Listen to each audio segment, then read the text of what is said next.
Hey listeners, thanks for dropping in. I'm Christy. And I'm Melissa, and this is Buried Motives, where we dig deep into the details of some of the most gruesome Dirtbag murderers.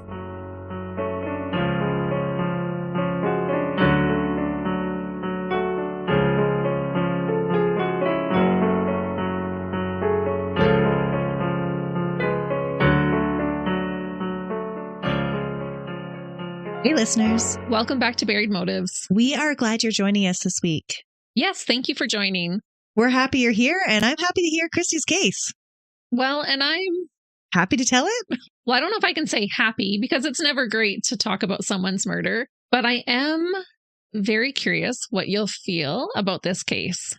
Is it a controversial one? Not really, but it does involve a child. Oh, well, I already know how I feel. I hate it. Hate this guy, Christy. Well, this guy is also a child. Oh. We have covered a few cases where the dirtbag we discuss is a child, and today is going to be one of those cases. But this kid might be one of the most unnerving killer kids that we have covered so far.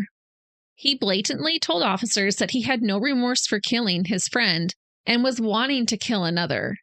This boy obsessed over serial killers and all things horror, until he became so desensitized that it no longer became one of those things that he would never do. In fact, it became something that he really wanted to do. He did not black out and kill his friend in a fit of rage. He meticulously planned out his actions and was so confident that he was going to get away with it that he already had 2 more victims picked out because he knew he needed at least 3 to gain serial killer status. How old is this kid? 14. Wow.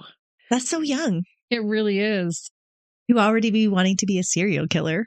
And his background isn't the type that would make you predict that he would become this way either. Oh, I hate those anomalies. They just don't sit well with me. No, and that is definitely what this case is. Today's murderer didn't have a rough upbringing. He came from an affluent neighborhood. His parents loved him. He was a gifted student and had friends who cared about him. Oh yeah, this is not adding up. No, this is definitely a case where you will be questioning where everything went wrong. It is an example of how hindsight is often 20/20, and it can be hard to see what is happening right in front of us until it is too late. So there were no warning signs? There were a few looking back, but at the time, they didn't seem that bad. But in hindsight, it's like glaringly obvious. I'll let you decide. The parents thought, oh, he's just becoming this teenage boy because he was just turning 14. So for him to pull away or change his interests, they're thinking, yeah, he's becoming a teenager. Oh, that would make sense at that time frame. Yeah. Because kids do change their personalities a little bit. They do. They're going through a lot when they're hitting that age. They're trying to figure out who they are. They don't want to do the same old things that they perceived as being a baby anymore. So there definitely was an escalation, but I don't know if it was so in your face, something's wrong. Right. It was something easy to chalk up to something else. Exactly. Okay. You have me intrigued. Okay, because that's what you're in for today. Michael Hernandez was born on February 2nd, 1990 to Kathy and Jesus Hernandez. Kathy Hernandez was an occupational therapist, and Jesus was a business owner of a consignment store. Jesus and Kathy did well for themselves. They lived in a nice upper middle class neighborhood in South Florida. The couple also had a daughter born prior to their son being born. Michael was extremely smart and was attending Southwood Middle School at 16301 Southwest 80th Avenue, a school for gifted children in Palmetto Bay in Miami-Dade County. He was only in grade 8 at the time of the murder. Michael started out like many other children in America. He was outgoing, he was inquisitive, and he loved baseball. Eventually, there were small changes in Michael's behavior that his parents just saw as quirks. However, in the months leading up to the murder, Kathy and Jesus had been making plans for their son to begin seeing a psychologist.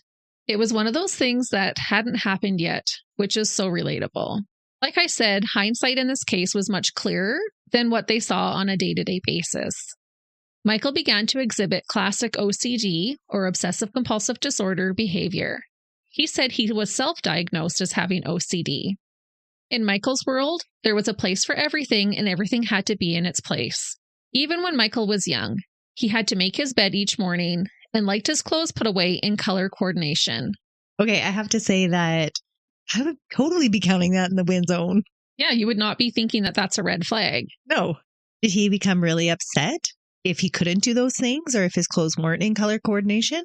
I don't think it ever came up that it wasn't. Because why would you go against that if your child liked his clothes to be in order? Yeah. And put away neatly. Yeah, he liked a clean room. He didn't like things left out in his room and preferred minimal decorations in his room. I saw photos of his closet and it was meticulous. All his shirts were hung in groups of colors. Not what you'd expect from a typical teenage boy. Oh, but it's sounding so fabulous to me. Right? Michael did engage in some repetitive behaviors. He would shut and open the garage door for a specific amount of times before coming into the house, and would open the fridge and look at its contents in a specific way each time. It was a side-by-side fridge, so he would open both doors together and systematically look from left to right over and over. When he sat at the dinner table, all the knives had to be facing in his direction. For us, this may seem weird, but I think it is different when this is just how it's always been. It's Michael being Michael. Other repetitions included having the same specifically made sandwich for lunch at school every day and watching their grandfather clock at the same time of the day for a specific amount of time. Okay, these are a little odd, Christy. Yes. But I get your point about how if it just developed a little bit at a time, over time, you wouldn't necessarily realize how odd it had become. Right. And his parents did feel like, okay, we think our son has OCD. We need to get him in to see a psychologist. But life is busy and they just hadn't made that happen yet. It was on the to-do list. Yes. And anyone who is a parent knows how long that list can get. However, Michael's interests slowly began to shift and he stopped doing things that he once loved. He lost interest in baseball, not even wanting to watch the Miami Marlins win the World Series in 2003, the year before the murder. He stopped wanting to play basketball in the driveway, and he quit his car wash hustle that he did to earn extra money, something he was passionate enough about to make flyers to advertise his business. Some of Michael's change in his behavior also included him pulling away. He didn't talk to his parents as much as he used to, and avoided eye contact a lot of the time. All this being said, Michael's parents chalked a lot of his changing behavior up to him becoming a teenager. How many teenagers pull away for a time and lose interest in things that they once loved? Michael's mother, Kathy, said, quote, "The changes we saw in Michael, we thought were age appropriate." She described his behavior as, quote, "things we thought were normal teenage types of things." Kathy and Jesus said they still had a loving relationship with their son. He would still kiss his mom goodnight. Michael might have lost interest in some of the things that he used to find enjoyment in, but he replaced those activities and interests with other things. One of those things was bodybuilding, which again isn't unusual for a teenage boy to become interested in that. Michael became obsessive, though, about his physical health and started a grueling and strict workout and diet regimen. His main goal was to lose weight. He would write out his rigid workout plan, follow it precisely, and then check those exercises off from his list as he went along. He was definitely a list maker and a list checker. There's nothing wrong with that, Christy. Who doesn't enjoy crossing something off their list? I definitely do. On top of his workouts, no matter what, he would go on a lengthy bike ride every day after eating dinner. Michael started taking whey powder to bulk up, and then finally, about a month before the murder, he convinced his parents to buy him creatine. I read in one report in the Tampa Bay Times that he started taking close to 3 to 4 times the recommended dosage for his body weight. It can really upset your stomach, Christy. Yeah, and what I read is there's not a whole lot of testing that's been done on how this can affect a growing child's body. It's mostly for adults. A lot of this beginning information I got from the Tampa Bay Times, which was great because it wasn't easy to find. Every day, Michael would eat the same snack. He would sit in the same chair in the living room and treat himself to yogurt and sugar-free Jell-O. Michael didn't just schedule exactly what he would eat and what he would do to exercise. He soon began scheduling out every moment of every day, down to the minute for the entire 24 hours of each day. He would bring his agenda that he had created to school and follow it strictly. He even penciled in the time that he would chat with friends. He wanted complete control of his life and wanted everything in it to be perfect. That's not going to end well for him. It's not, because as we all know, having everything go perfectly during your day is impossible. And so when things wouldn't work out exactly as he wanted, this would only fuel him to obtain even more control. The second thing that Michael appeared to become obsessed over was violence. He began listening to extremely graphic and violence-depicting music. He also became preoccupied by horror movies and true crime. He was enthralled by serial killers, and he loved reading books and watching movies by Stephen King. At the time of his arrest, there was a videotape of the miniseries by Stephen King titled Storm of the Century by the TV in his room. This story is about a serial killer who is able to continue killing telepathically from behind bars by possessing the minds of townspeople to kill each other or take their own lives. Is it wrong that I kind of want to read that book? I think we should. But it's an interesting read for a 14-year-old. Right. And he had become so obsessed over everything horror. Mm. He wasn't watching anything else or reading anything else. All about balance. Mm-hmm. As great as Stephen King is in the horror world, there was one movie franchise that took the cake for Michael. The infamous Silence of the Lambs movies. That one is so creepy. It is. But so fantastic. It is really a good series. But Michael was not only enthralled by the character of cannibal killer, Dr. Hannibal Lecter, he was also fascinated by the deranged serial killer in the movie named Buffalo Bill, whose character was based on Ed Gein, who we've actually covered. As I said, these are great movies, but it is surprising how often they come up in these cases that we discuss. Just a little side note here, that one time I did watch all of the Silence of the Lambs movies, one per night in a row, and it was really great to watch it that way. And then she didn't sleep for the next 5. No, I slept fine. Melissa wouldn't have slept for the next 5. But watching it that way, I noticed so many more connecting things from movie to movie. So I highly recommend you do that if you can. Just don't become obsessed like Michael did. I don't know if I could. Oh, it was great. Because when you wait a year or two in between movies coming out, unless you've just recently watched the previous one, you forget some of those little details. So it was really well done how it interconnected each of the movies, in my opinion. They unsettle me. Like, I like watching them. They're interesting, but they unsettle me. So I need a couple nights in between. No, I watched one night in a row downstairs in my basement all by myself before I went to bed, eating my popcorn, just enjoying. And time stories for Christy. Yep. I think a lot of our listeners listen to true crime as they fall asleep, so it's not that weird. Once you get a little scared, that's okay too. If I did that, I would not sleep. I don't mind studying or listening to true crime when I'm awake and there's lights and the sun is up. The birds are chirping. And the world tells me it's all safe. It's true. And a lot of people actually have a harder time with horror movies than they do true crime. Because it's visual. I don't know. I don't know what the difference is. I find true crime worse than actual horror movies because it actually happened. Yeah, it should be worse. Yeah. But Michael liked it all. Eventually, Michael became so intrigued by murder that he became fixated on becoming a serial killer. He became desensitized by it, and in Michael's eyes, it started to become a normal thing that some people just do. Michael got a notebook and started jotting down his thoughts, which evolved into a plan for murder. Much like how he wrote down his workout schedule, he also meticulously wrote out who he was going to kill and exactly how he was going to do it. We will come back to this notebook during the trial, and I will share more details about what he wrote specifically. It's unnerving. That would be so eerie to find after the fact. Yes. And it's not a small notebook. They find a lot of information. He was a busy boy filling that out. Kathy and Jesus had noticed some of these quirks evolving in their son. They had a family member, I believe it was a niece, who was officially diagnosed with obsessive compulsive disorder, and they recognized many of the same symptoms in their teenage son. And it can be a hereditary type of thing.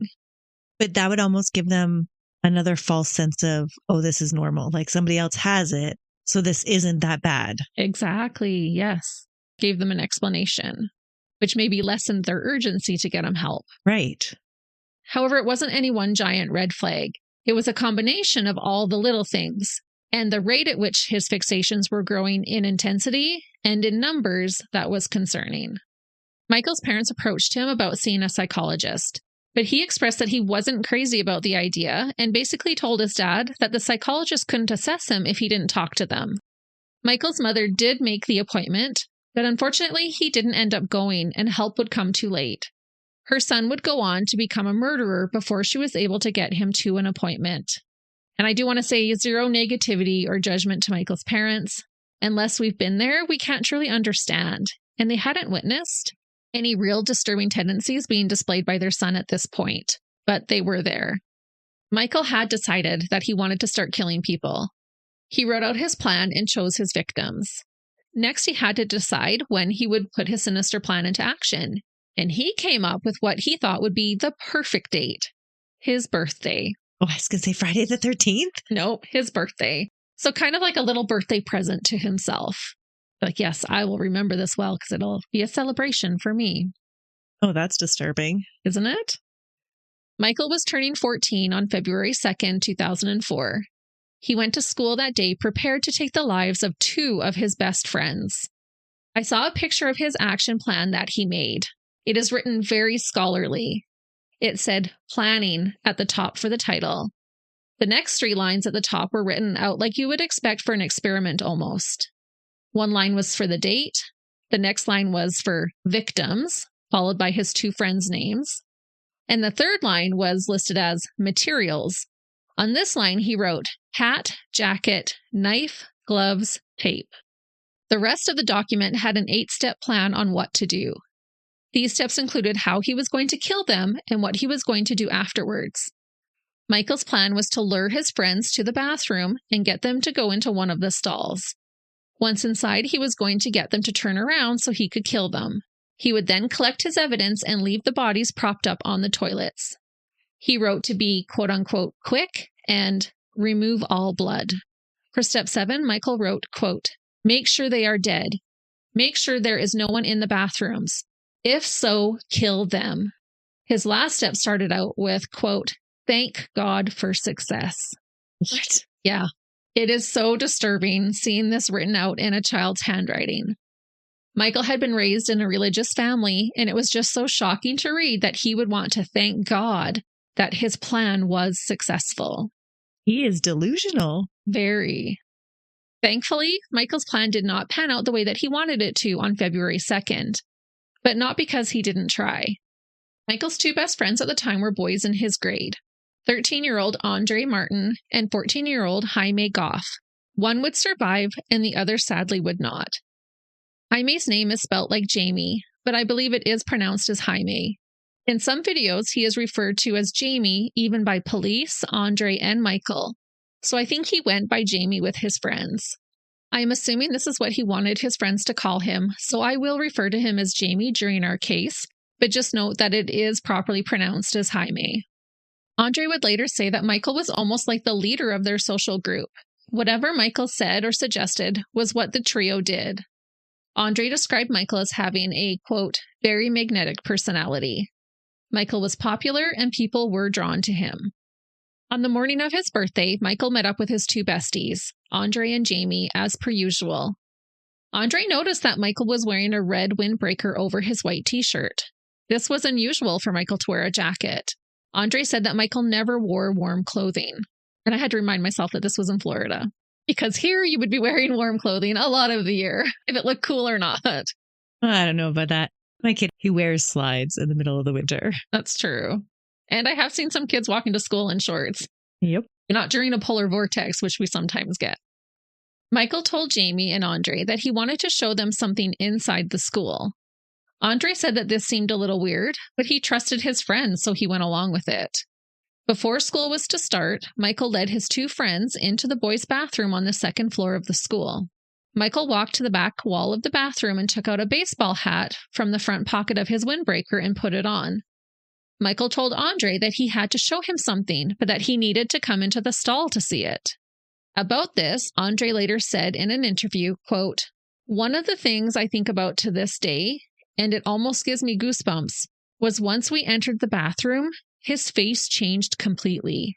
My countenance changed? It did. How many times do we hear about that? So much. That it actually looks like a physical change. Mm-hmm. Just evil. It is definitely evil. And that, you're right, we have heard it many times, that this look of evil just comes over them. Andre continued to say, a look came into his eyes. It was just a blank stare, as if, there was a job that needed to be done. He's taskmaster now. Mm-hmm. Andre was very uncomfortable with what his friend was asking. He questioned Michael about what he would need to show him inside the stall and asked him to just show him in the main part of the bathroom, Michael said no, it had to be inside the stall. Andre hesitated. It wasn't sitting right with him. He knew something was wrong. He said a heavy gut feeling came upon him, telling him that this was not right. And right after that, his mind was filled with reasons to be concerned based on Michael's escalating behavior. He said he actually thought about how much he likes serial killers and horror movies and all these things. Oh, that is a freaky premonition. It definitely was. So he wasn't willing to go in. Good for him for listening to his instincts. Yes, it saved his life. Jamie sensed the reluctance of his friend and offered to go first. But Michael said no, it had to be Andre who went first. Remember, he had written this out meticulously. Yeah, he didn't like things out of order. No. At this point, the boys were literally saved by the bell. The school bell rang and the boys hurried off to class. Michael instructed his friends to meet him at the same place, same time the following day so he could show them what he was wanting to. Andre and Jamie agreed. As they were leaving the bathroom, Michael said, quote, "Tomorrow is going to be a special day." But it wouldn't be his birthday anymore. It wouldn't. And nothing about the following day would be special. This time, Jamie would not be saved, and Michael would be successful in carrying out part of his devious plan. The next morning, Tuesday, February 3rd, 2004, Michael got up and grabbed the kill kit that he had taken to school with him the previous day. Inside his school backpack, he had made a secret compartment. He cut open the inside lining of the pack to hide a knife in, and then used Velcro to shut the opening so it wouldn't be noticeable. He also packed 2 pairs of latex gloves and tape. Michael later admitted that he got his mother to purchase the latex gloves from Walgreens the night before the killing. He told her that he needed them for an extra credit assignment in his science class. So as a caring mother does, she went and got them for her son. And I just thought, how sick to your stomach would you feel later to find out that your son had tricked you into purchasing gloves for him that he intended to use in a murder? Yeah, that would be bad. This also reiterated to me that this killer was a child. He was too young to just hop in the car and go get them himself. Michael also tricked his father into helping him prepare for the murder. He told his father that he was interested in collecting knives, and so his dad let him keep some of the knives that he had at his consignment store. He had quite the collection. It just shows how supportive his parents are. They totally were. Michael arrived at the school early in anticipation. He was determined to kill someone one way or the other.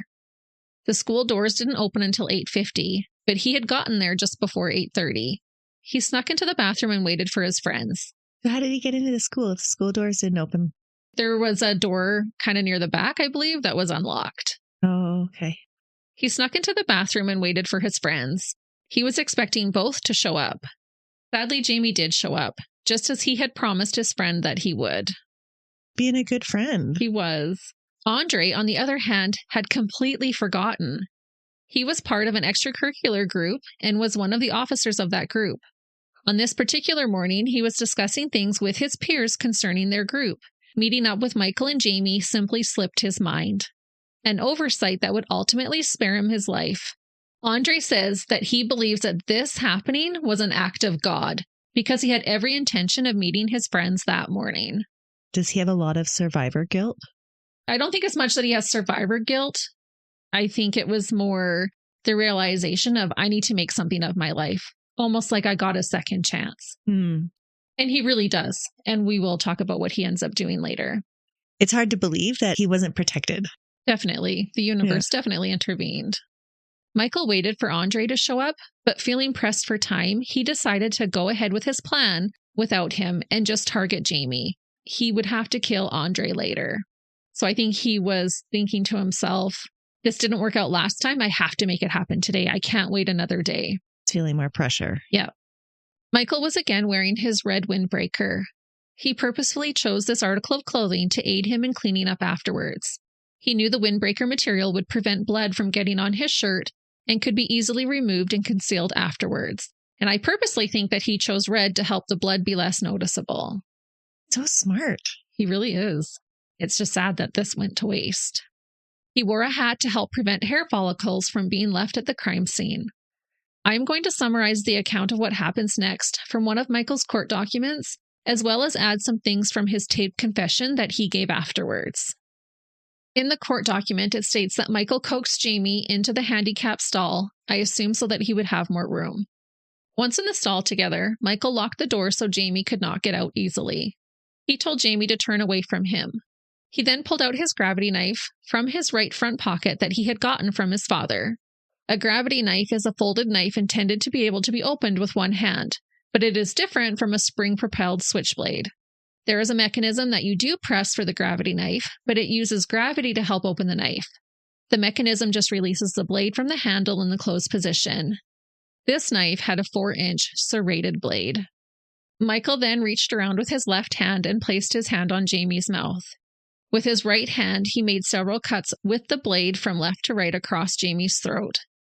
Jamie tried to resist and sustained cuts to the pads of his index and middle fingers of his right hand. During the attack, Michael caused an incision 4 to 5 inches in length that opened Jamie's windpipe and severed both jugular veins. He continued to stab Jamie in the head and neck. To make sure his friend was dead, Michael pressed his knife into Jamie's face and scalp. He then checked his eyes to make sure that they were motionless. Michael wasted no time after brutally murdering his friend. He immediately sprung into action to carry out the next step of his plan. He flushed the pair of latex gloves that he was wearing down the toilet and put on the second pair to commence his cleanup. He washed his hands and face and as much blood off of his jacket as he could. He put the jacket into his backpack and hid the murder weapon in the secret compartment that he had made. As he was finishing washing his hands, another student entered the bathroom. When this boy entered the bathroom, he could immediately see through the large mirror the reflection of someone collapsed in a toilet stall with a huge pooling of blood on the floor. I saw crime scene photos of an aerial shot of the bathroom stall floor where Jamie was found, and listeners, I literally gasped when I first saw it. When I say it pooled, it was a pool of blood, and hauntingly, Jamie's glasses laid in the thick of it. The photos are both disturbing and heartbreaking. The student who entered the bathroom asked Michael if he saw the body, and Michael replied to him, quote, "Yes, we should tell somebody." As this student ran to tell the school security guard, Michael casually went to his first class of the day. It was said that he acted like he typically did. He was not visibly shaken by what had just happened. He was even laughing and joking with the other students. Why wouldn't he have pretended to find him too? No, he just went to class as if nothing happened. Obviously, they're going to come and suspect him if he was found in the bathroom with them. I don't know if this kid recognized who Michael was, but he does get found out another way. Michael asked to be excused from class to use the washroom, and the teacher allowed him to leave and come back. I read that this happened a couple of times, but I couldn't confirm, nor do I know what exactly he was doing when he left the room. I think maybe he was trying to spy on the situation. He wanted to see his handiwork. Yeah, or did they find him yet? What's happening? Just more curious. Not too long afterwards, there was an announcement over the school's PA system stating that there was a lockdown. You can imagine the panic that set in once staff came to realize what had just taken place inside their prestigious school for gifted students. Police immediately dispatched to the scene, and teachers were notified of what had happened. The students were just told that a student was found dead in the school, but were not told initially that he was murdered. Michael had come into class late, and it was noticed that he had some blood on his white t-shirt and shoes. He gave a phony story on how this happened. He said that Jamie had pushed open a door and accidentally hit Michael in the mouth, causing him to bleed. But he didn't have a mark on his lip? No. And he was essentially saying that it was his own blood and it was because of Jamie. Thankfully, his teacher wasn't buying it. If you had a student with fresh blood on his shirt and then learned that another student had just been stabbed to death, hopefully you would make the same connection as this teacher. Oh, you totally would. Police were able to very quickly discover the blood-soaked windbreaker, a bloody latex glove, and the gravity knife in his backpack. He was subsequently taken into police custody. In the state of Florida, a minor does not have to have a parent present for the police to speak to, question, and even detain them. That's surprising. I found that interesting. Michael was questioned by police. At first, he lied and blamed it on an older student in a gang and said it happened because Jamie owed this kid money. However, later that same day, he waived his Miranda right and confessed to everything. All without his parents present. I did not see his parents in the interrogation video. This interview is available to watch online, and it is chilling to hear just how matter-of-factly that Michael speaks about his actions. I'm going to share a few of his responses during this interview as he gives more detail about the murder and how he feels about it. Michael told the investigator that he got Jamie into the stall by telling him that he had something to show him. Once in the stall, Michael took out the gloves and put them on. Jamie asked him what he was doing, and Michael said that he just liked the way that they felt. Michael then tells Jamie to turn around because he wants it to be a surprise. With Jamie's back towards him, he first tells him that he has to put his hand over his mouth, and trusting his friend, Jamie lets him. I cannot imagine what was going through Jamie's mind at this time. With his hand over Jamie's mouth, Michael was able to lift Jamie's head upwards to expose his neck and attack. Badly injured, Jamie turned around and begged his friend not to kill him. Michael said he told Jamie, quote, "Okay, I'm not going to if you cooperate." Michael admits to the officer, quote, "That was a lie." Oh, man. So brutal. So cold-hearted. Yes, this is his friend. Was he able to create attachments? Yeah, I believe that he did. Because how do you do this to your friend? I don't know. I really don't know. Unless he's just viewing it as a task, and that's just the task that needs to be done. So he's detached from it, obviously. Yes. And he had said it was easier for him to kill a friend, basically, because it was easier to get that person into the stall with him. Right, because they trusted him. Yes. After telling his friend that he wasn't going to kill him, Michael stabbed Jamie a total of 41 times, mostly in the neck and once in the temple. He also admitted to poking him in the face with the point of the knife to make sure he was dead. The investigator point blankly asks Michael if he knows the difference between right and wrong. Michael answers, quote, "Yes, I do." He then asks him, quote, "Do you think what you did is right or wrong?" Michael answers, quote, "No, I don't." To clarify, Michael says, "I think it's neither right, but I don't think it was wrong." He then asks, quote, "Are you sorry that this happened today?" And Michael responds coldly, quote, "No, I'm not." He sounded like he was actually proud of what he did. The person typing out the interview had to request Michael to slow down. He was getting excited and talking too fast for them to keep up. Michael told police that he was friends with Jamie and that they had been friends since the 7th grade.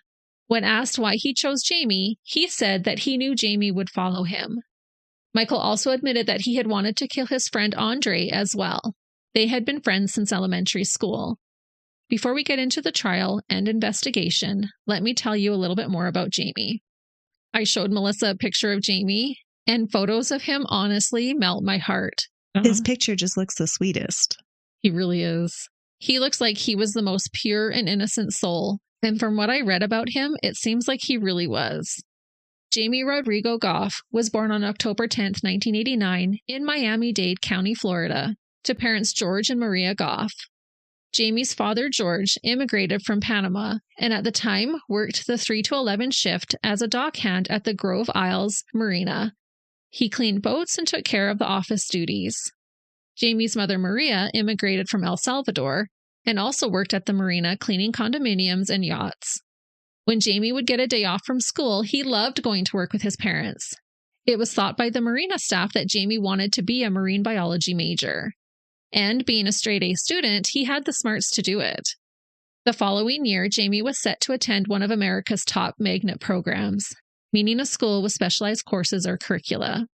Almost every article that I read about Jamie said that he was sweet, smart, and shy. One of his friends' father said about Jamie, quote, "He wasn't outspoken, but if you spoke to him, he was always polite. He often hung out at the house to play video games, and they used to do homework together." Jamie enjoyed playing on the computer. He was interested in Japanese swords and liked the Teenage Mutant Ninja Turtles, a fact that he kept to himself because he was worried other kids would make fun of him for it. Oh, Ninja Turtles rock. They do. They still do. He had also started a fitness program at the local YMCA to help shed some of his quote-unquote baby fat. Jamie played the violin and was involved in the performing arts department of his school. He was described as a happy and fun person. He loved animals, but most of all, he was close to his family. They were very close. Jamie was George and Maria's only son. I'm unsure if he had any sisters. When Maria learned of her son's death, she collapsed and had to be rushed to the hospital. Hearing the news of what happened wasn't easy for Michael's parents either. This was a tragedy all around. It was hard even for the community and the other students to face. When police discovered Michael to have the murder weapon and other items with Jamie's blood on it on his person, they were able to quickly get a warrant to search his home. Inside his room, they discovered his journal that had his sinister plan, amongst other disturbing things written in it. This is the book that I told you about earlier. With evidence stacked against him, Michael waived his rights to a juvenile court. He was charged with first-degree murder. It was abundantly clear that Jamie's murder was premeditated. This wasn't a heat-of-the-moment snap. It was also very clear that Michael had intended to kill Andre. Realizing that their son was facing life in prison, the Hernandezes hired an attorney who had experience helping teenage killers get reduced sentences. Richard Rosenbaum had managed to get teenage killer Lionel Tate a reduced sentence and eventual release when he was found guilty at the age of 12 of murdering his 6-year-old neighbor, Tiffany Unick, in 1999.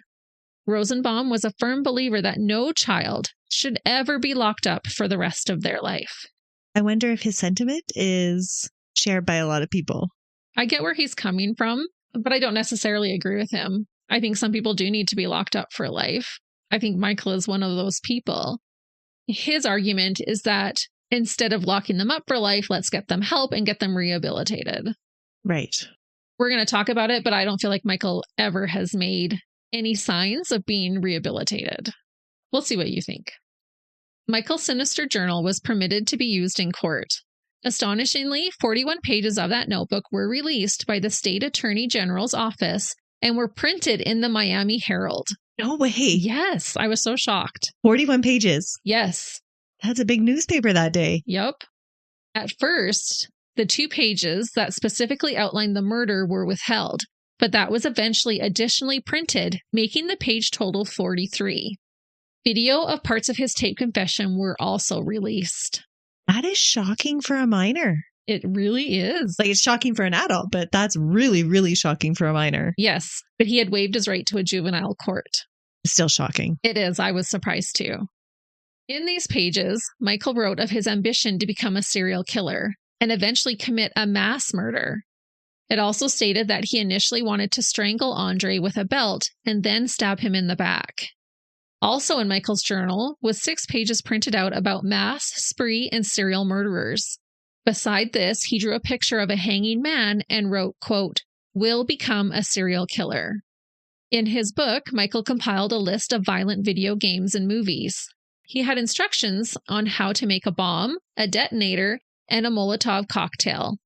That's one of those flaming glass bottles that you see in the movies all the time. On top of all of this, he had even drawn a swastika image with the words white power written on it. No way. Yeah. What a dirtbag. He really is a dirtbag. Next, he wrote, quote, "You will be a serial killer and mass murderer. Stay along. Never forget God, ever. Have a cult and plan mass kidnapping for New World. Be an expert thief." Were these like little affirmations for himself? Yeah, he wrote everything down about his life and his goals, and this was part of it. It's just wild. Why is he picking up these views? Where had he been introduced to them? I don't know. He was just kind of obsessed over violence. We'll get into it, but he does get obsessed with Hitler and all of that. Beside this writing, he drew a picture of a man about to be killed by a suspended blade. This was obviously extremely damning evidence against Michael and made me question if a kid like this should ever be released from prison. Michael's writings were described by forensic and child psychologist Dr. Leonard Haber as, quote, "cold, calculated, and demonic." It sounds like he would have a lot of reforming to do. Definitely, which he doesn't get. Shockingly, also in this journal was the name of Michael's intended third victim, his 19-year-old sister, Christina, who was away at college at the time. He wanted his sister's death to propel him to serial killer status. So he was like saving her? I think she wasn't home from college yet. And so he's like, I'll get these 2 done, and then she'll be my third one, and I will be a serial killer. Did he not like his sister? We'll talk about that in a bit. But no, there was no visible animosity between the 2. Huh. But we're talking about a kid who literally murdered one of his best friends. That doesn't seem like he has a lot of attachment going on. Unsurprisingly, the judge ordered both sides to find psychologists to assess Michael to see if he was competent to stand trial. Michael's first competency hearing took place in November of 2004. Psychologist Dr. Vanessa Archer and psychiatrist Dr. John Shaw both testified that Michael was competent to stand trial. They said that he did not suffer from paranoid schizophrenia or any other mental illness that could have impacted his competency. The defense was not happy with these findings and requested a second competency hearing. The request was granted, but in September of 2008, Michael was once again deemed competent to stand trial. He's a smart guy. He knows right from wrong. He does. He knew exactly what he was doing. More disturbing facts about Michael were revealed once his trial finally started. Unbeknownst to Michael's parents, Michael had previously attacked another student at the school with a screwdriver. He carried a screwdriver around with him in his pocket. During an outdoor sports game, another student was poking fun at Michael, which provoked him to attack this child with a screwdriver. I honestly think he kept it with him as a legal type of weapon. I don't think he really injured this student, and no one made a big deal about it. They just pulled Michael off of this kid, and it wasn't officially reported until after Jamie's murder. Not even his parents knew about it? No, his parents didn't. Oh, you think that's something you'd want to take up with the parents? I don't know if the school officials even knew. They were sitting out in the grass area watching this. I think it was a football game.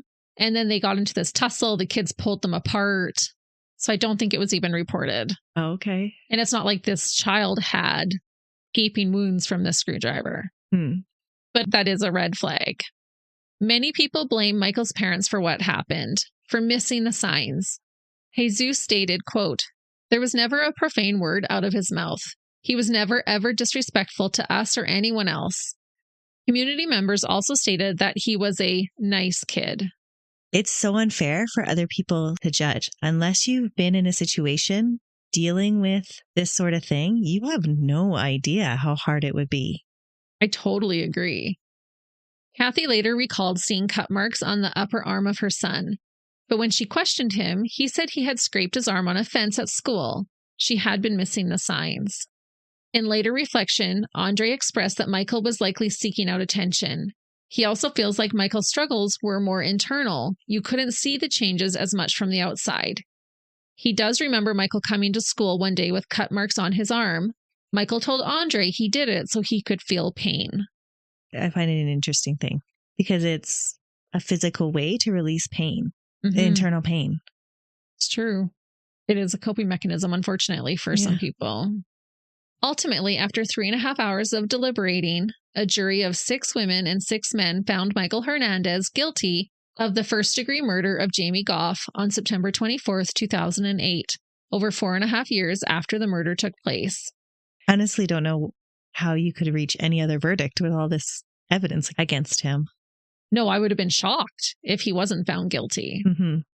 He was sentenced to life without the possibility of parole for Jamie's murder, as well as another consecutive term of 30 years for the attempted first-degree murder of Andre Martin. Maria, Jamie's mother, said, quote, "It's horrible what he did to my son." Maria and George admitted that it was hard to sit through the trial and hear what happened to Jamie. George stated, quote, "I thank God for the strength because this is something that is very consuming and I'm still standing. Unfortunately, it's now a tragedy for 2 families." It's so sad. But it's so amazing that he actually sees that it's a tragedy for Michael's family as well. Oh, George and Maria are remarkable. And to support that, George said, quote, "I couldn't be standing here if I did not forgive. I think we all make stupid mistakes in life. It doesn't mean he doesn't have to pay for what he did. I forgave him, and I forgave his parents too." And I thought, just wow. Michael, now 18, just sat there motionless when the verdict was read. He was taken to the Columbia Correctional Institution Annex, just east of Lake City, Florida. However, we are not quite done. In 2012, the U.S. Supreme Court banned automatic life sentences for juveniles. In 2016, Michael took advantage of this and made a bid for early release. He claimed that he was a changed man. But not all dirtbags are capable of changing any more than a leopard is capable of changing its spots. It was clear that Michael was still a bloodthirsty dirtbag. He had gotten a girlfriend, I believe from creating a profile on loveaprisoner.com, while behind bars. Don't use those sites, people. I know. So crazy. It will never not blow my mind that these dirtbags can find significant others while imprisoned for murder. It is shocking. But I guess it is a good thing because some of their recorded phone conversations were played during his hearing. In these phone calls, Michael tells his girlfriend that he is not able to show emotion. He said that he would have to stab himself in order to show any emotion.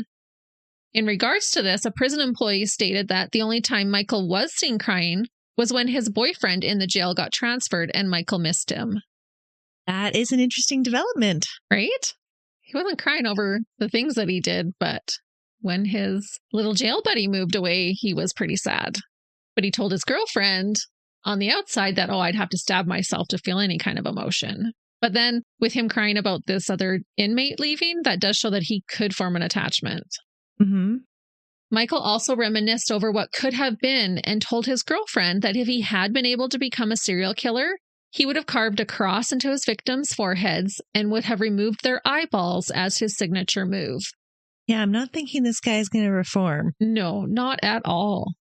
Michael and his girlfriend, who started out as a pen pal, would discuss serial killers and gruesome crimes.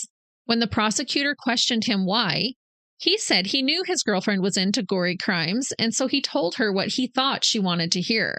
And to this I say, baloney. His obsession and thirst for blood would never cease. His side of the story was that this was his first girl that he had ever spoken to on the phone, and so he was nervous. So again, he's not even really taking accountability. He's saying, because I was a child when I was arrested, I didn't really know how to act around girls. And so I just told her what she wanted to hear. I had to be what she wanted me to be. On one hand, he's claiming he's so immature, and yet the action that he's claiming innocence for is actually a very mature relationship behavior. And at this point in time, he's no longer a child. No. He's had a lot of time to sit and think about what he did. To me, it just seems disrespectful to say, I'm a changed person, but then talking about what you would like to do if you were a serial killer, if you could have been. Yeah, he's not changed. No, not at all. It also came to light that Michael's father not only helped his son set up his dating profile, but he would play for his son violent death metal music about rape and murder for him to listen to during their phone call conversations. What? As well as songs about Hitler. So was his dad a white supremacist too? I don't think so. I don't know for sure. But defending his son, Jesus just said that one song did not make a man. Because he was questioned, why are you playing these songs for your son? Yeah, let's not give him any more of those influences. No, and they played part of the song that he had played for him like in the court, and it was not nice. Michael said that he had an intellectual appreciation for death metal music. And that's why his dad was playing it for him. Yes. Okay.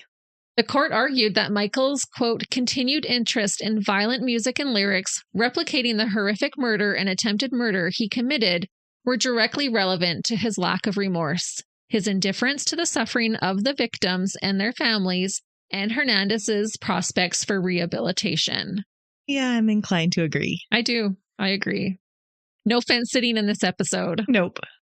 Andre Martin, the boy who Michael also wanted to kill, testified against him during this hearing. Michael had told his friend Andre that he thought it would be cool to become a serial killer, and when Andre asked him why, he said he didn't have an exact reason. Andre said that he didn't tell anyone because at the age of 13, you don't take this type of thing that seriously. Jesus, Michael's father, testified at this time and asked the court to release his son. He said he had changed and was, quote, a lot better than he was. I say a lot better is not good enough, in my opinion. And honestly, I don't believe he was a lot better. Not at all. If idolizing serial killers and wanting to jab people's eyes out and carve your initials in their forehead is a lot better than what they knew him to be before, then I might be able to call baloney on that they didn't see signs of that before. If this behavior is better. I think they're just saying, he's improved so much since he's been in jail. They're just desperate to have him released. Right. Like I said at the beginning, I'm not casting judgment on Michael's parents, but it does leave a bad taste in your mouth hearing them advocate and make excuses for their son. But again, none of us can say how we would act in that same situation. Perhaps they were in denial. Right. And they're being coached by a very high power attorney that's telling them these are the things you should say to get your son out. That is true. So who knows if they actually felt those things. Yeah, I never thought of that, but that could be. And they're just wanting to help him. Right. In another one of his calls with his father, Michael said that he felt like America had become too politically correct. He also said that America wouldn't be like this if, quote, we had David Duke as president. If you don't know who David Duke is, he was the founder of the Ku Klux Klan in 1975. He is openly a neo-Nazi and an international spokesman for Holocaust denial. He was elected into Louisiana's House of Representatives and was almost elected governor. This was the type of man that Michael believed should run the United States of America. That is an interesting role model to choose. Mm-hmm. Prison staff also testified against Michael's release. Michael had been disciplined for having 2 self-made shanks or knives, as well as a pipe hidden in his cell. It was during this resentencing hearing that Michael apologized to Jamie and his family for the very first time, and the first time he ever addressed his sister about being on his kill list. Michael told his sister that he was just mad one day, and so that is why he wrote her name down. He said he loved her. The prosecutor, Gail Levine, put Michael on blast, and I was there for it. She was the one who asked him if he had ever even spoken to his sister about this. When he said no, she said, well, here's your chance. She's sitting right here. So I don't know if he would have ever even apologized to his sister had the prosecutor not prompted him to do so. Well, and he had so meticulously laid out all of his plans and everything in his little notebook that to just be mad one day and put her name on the piece of paper, that doesn't track. No, because he had all this time to then remove it. Yeah. Again, baloney. And very clearly shows that he's not being truthful. He's still willing to lie. And that he had no remorse. This is now years later. I think the resentencing hearing was 12 years later. He had 12 years to apologize to his sister. And he said, oh, well, my legal advice was to not talk about it with her. If he felt remorse, he would have found a way to talk to her. You would have. Even through his lawyer, he could have talked to her. Right. Oh, he had talked to her, but he was just advised not to talk about it. His family stays by his side. Even his sister. I believe so. Wow. The prosecutor, Gail Levine, also called him out on his fake crying and said she didn't see him wipe his eyes or nose during his so-called apology. She really gave it to him, and it was great. After the 3-day hearing, Jamie's parents spoke about how difficult it was to sit through all the details again of their son's murder. George actually had to step out of the courtroom at one point. Regardless of how hard it was, they were determined to show up for their son. George said that all they wanted was to know that Michael was remorseful and sorry for what he did. But sadly, they didn't get that. No one believed that Michael was sorry. He just wanted to get out of prison. Michael said during the hearing that he wanted to get married and have a family and a career in law. While Michael, I am sure Jamie would have loved to have had all those opportunities too. It's all about him. It is, totally. Wow. I don't believe for one second that he was sorry. I want to get out of prison and try to make amends. I want to do something worthwhile with my life that will make Jamie's death meaningful. No, I want to get married. I want to have kids. I want to have a career. Wow. That is selfish. Yeah, it definitely was. Thankfully, his life sentence was upheld, which I totally agree with. There was no world where Michael could be released and not go on to kill someone else. Michael was not deterred, however, and continued to file appeals. Despite apologizing to Jamie's family, Michael felt zero guilt over his actions and didn't think he should have to spend the rest of his life behind bars. He thought he should have the possibility of parole after 25 years when he would still be under the age of 40. However, in a twist of fate, the universe took care of the possibility of Michael getting out of parole into its own hands. On April 29, 2021, when Michael was just 31 years old, he suddenly dropped dead inside his jail cell. They don't know what caused it? They do. His autopsy revealed that he died from, quote, cardiac dysrhythmia attributed to morbid obesity. I will note that some believe drugs might have been a factor, but I could not find any evidence to support that.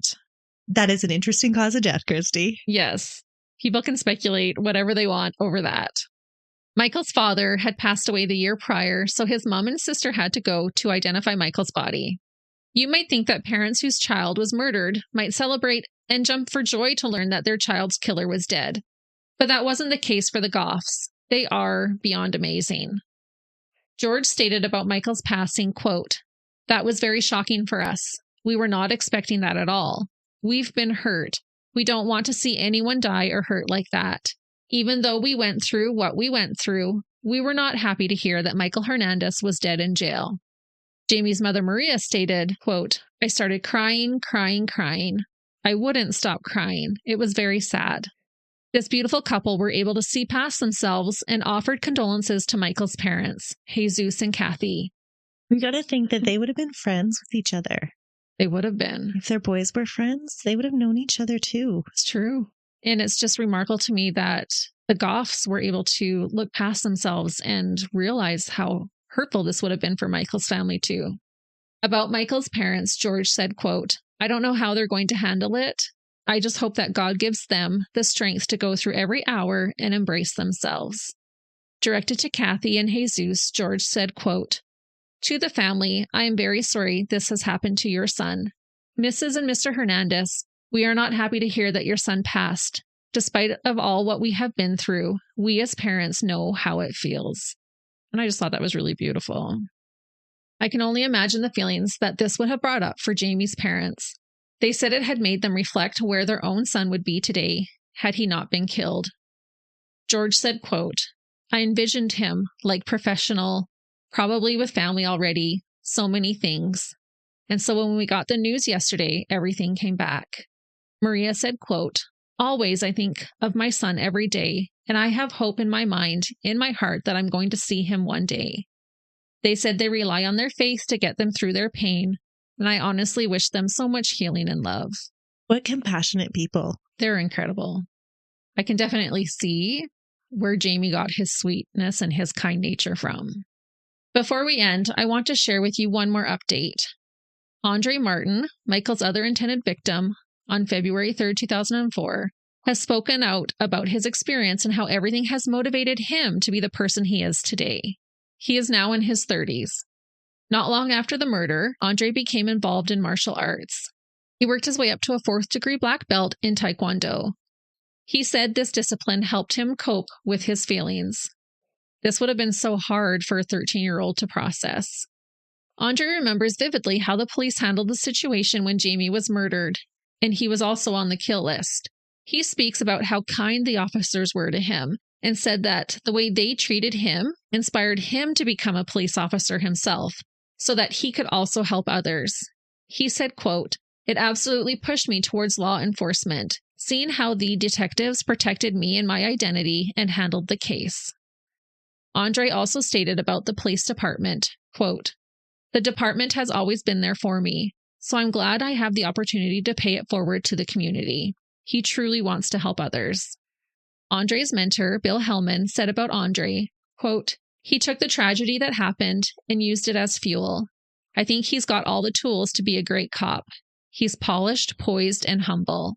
And honestly, I agree with this description of Andre so much. Every video I watched of him shows him as this type of man. Andre met Bill Hellman during Michael's 2016 resentencing hearing, and it was after that that he pursued his path of becoming an officer. Andre was born in Brooklyn and then moved to Florida at the age of 8.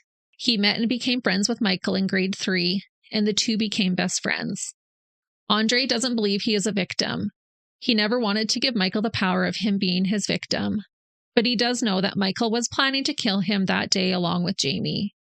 I think it is remarkable that he took such a horrible experience and allowed it to motivate himself into doing good, and didn't use it as an excuse to do worse. As far as I know, he is married, or at least engaged, and has the cutest daughter you ever did see. He is now a detective with Miami-Dade County. In 2018, a street in Palmetto Bay, where everything happened, was named Jamie Goff Way. Andre showed up for his friend and was present at the ceremony. And that is the story of a boy who viciously murdered one of his best friends and never felt bad about it. The teenage dirtbag who wanted to kill as many people as he could, Michael Hernandez. I totally agree with you, Christy, that I don't think he can reform. No, I don't think he could have. And it'll be interesting to see what our listeners think about this one as well. Yes, please let us know. Go to our social medias, let us know what you think, and give us a like or a follow wherever you're listening. We do appreciate it. And we'll be back next week. when Melissa has another case. Until then, See ya. bye.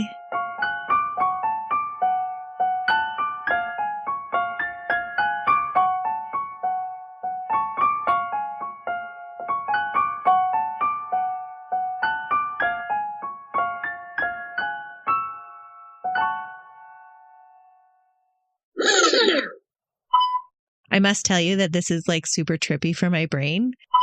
This is Melissa's first time recording on her computer. We'll see how this goes. We thought maybe my computer was dying.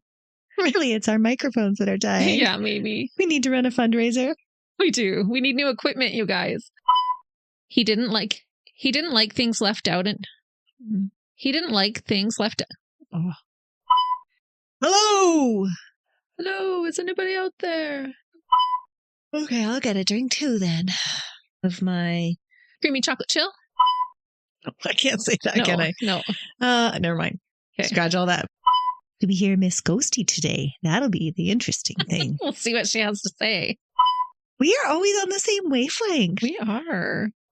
You know what I think is funny about our relationship is that you're the one that's always about the supernatural. And I'm like, no, that can't happen. But I'm scared when it comes to like movies and stuff like that. That's true. Spend time with you, and then my mind goes on hyper overactive drive. We're a perfect match. What is happening today? Cardiac dysrhythmia attributed. Cardiac dysrhythmia Attributed to. I feel like this is a hot mess, this episode. We'll see how it is.